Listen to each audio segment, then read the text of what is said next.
রাহুল ছিল এক অলস কলেজ ছাত্র। পড়াশোনার থেকে সে বেশি ভালোবাসত ঘুম আর মোবাইল। একদিন সে তার নানাবাড়ির পুরনো ঘরে একটা মাটির হাঁড়ি খুঁজে পায়। হাঁড়িটা খুলতেই ভেতর থেকে ধোঁয়ার মতো কিছু বেরিয়ে এলো।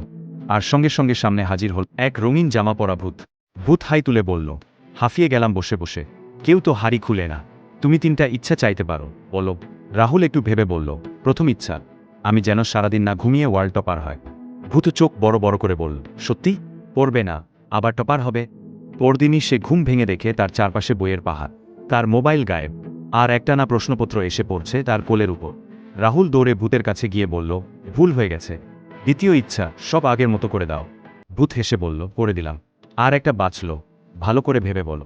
তৃতীয় ইচ্ছা, রাহুল বলল, আমার অলসতাটাকেই যেন সবাই প্রতিভা ভাবে।